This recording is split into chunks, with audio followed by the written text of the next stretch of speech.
If you remember last week, we started talking a little bit about Lightroom. I've already gone through the steps of adding these pictures to my library, and I'm in that Develop tab, which you can see at the top here. So again, if I go back to my library, this is what it automatically defaults to once you've imported pictures. Then I'm going to go to Develop. I've already made a couple edits to this. You can see I'm not going to crop this picture. I'm really happy with the way the composition has already been laid out. I can, again, go back to that basic. I have upped my contrast a little bit. You can see, again, just by sliding that bar. And I went ahead and skipped all the way down to HSL. I've increased the saturation of some of my blues and a little bit of the luminance, just to get that really nice blue sky. So the next thing I want to show you in terms of the basic editing process is the idea of filters and what they call masks as well. So I really like these in terms of getting effects of darkness and lightness within an image. You have a lot of different ways to go about doing this. I'm going to start with the one that has the rectangular feature on it.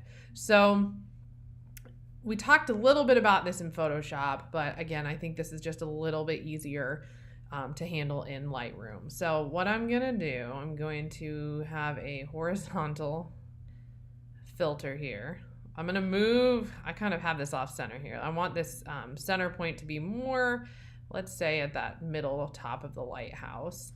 You can see again, if you do what I did, I can adjust that filter as need be.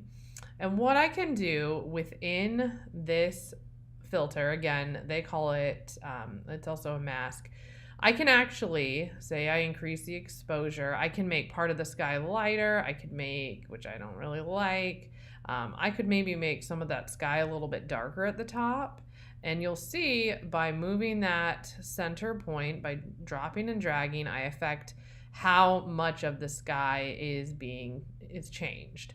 And I can, again, move that point down. Now, for me, this is a little too dark, but you can see, hopefully, how that shifts. And you can do a lot with that exposure. You can do it, again, all of these things. You can then increase the contrast. And you can see that top part of the lighthouse is the thing that's being affected here. I could change it, so I can change the orientation of it. If I had a picture, now you can see really drastically that difference in the sky, where it's light to dark if I change the orientation of it. Again, for this picture, that doesn't really make sense to me. If anything, I would increase this by moving this down just a little bit and increasing that sky, the darkness of it. So that's one way to do that. If I am really unhappy, and again, you guys can go through, you can change the way, my highlights are coming out. I don't want to go overkill here, but it does a really nice job of emphasizing different parts of my picture. If I'm really unhappy with how this is going, I just hit reset and it takes my picture back to the original. I can do the same kind of thing. This one is a radial filter, meaning that it starts in a center point, works its way out, again, radius from that center point. So if I put down a radial filter, maybe I want my lighthouse to be that radial part. And you can see I'm kind of moving my mouse around a little weird today, but I've started, and you can change the orientation of that circle. It can become more ovalesque by dragging those boxes on the edges here. So say I really want it to be more ovalesque. I don't. I'm going to keep it as a circle. You can see how I can change that.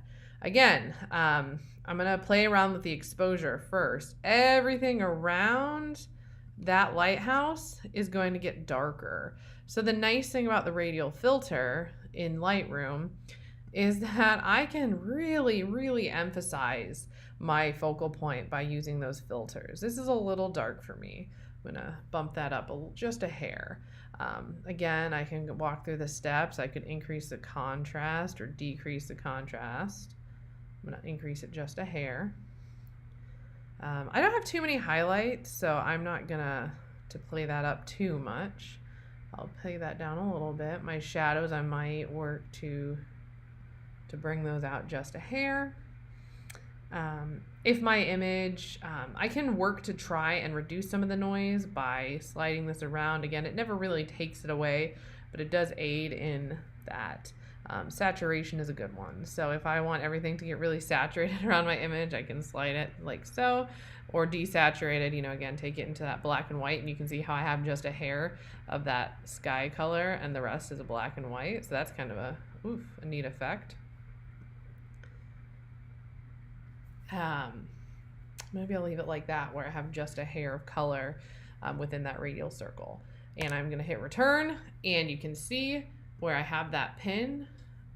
And you can make more than one radial filter, and the same is true with my gradient as well from the other one. So this is just a very different way to think about using color in this picture. Now I've taken a landscape, and again, by reducing the surroundings of it, my focal point is really that lighthouse. If I go back to clicking on that with the hand, I can also edit it. So now it's selected, actively selected it. Say I'm like, I don't like that with the desaturation effect. I want to increase my saturation. I want to go the other way around. So everything around it is really bright. Hit that enter button, and now I've gone the other way.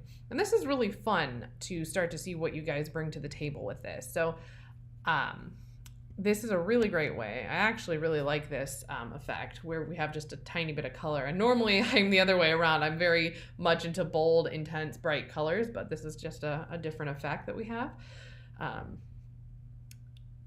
So this is another thing to think about. And I've already, you know, as I said, done a few basic edits. I would make sure I'd go through those first before you start playing around with these filters. So when I'm happy with this, again, I can go back up, file. Oh my goodness, if I can, my brain's running a little bit slow today. File, export it.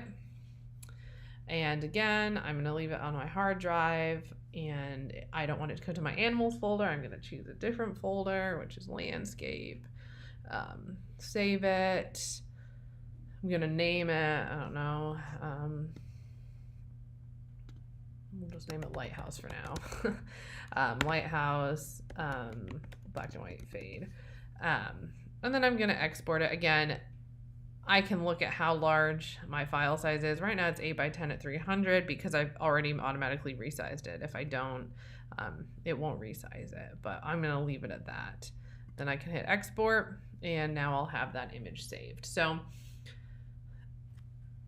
another really good use of this is skies. So while in this particular image I've used it to highlight the lighthouse, you can also get a really beautiful bright blue sky by using that gradient filter and having it come down over the sky. So lots of editing to continue to do this week. Again, digital photography, that's in part. We start with these images, but I think a lot of the magic really happens when you start to develop them. So let me know if you have any questions. That's what I'm going to show you this week. Again, Adobe always has really great resources. If things don't make sense, I will try and find a link to those filters so you can have another resource.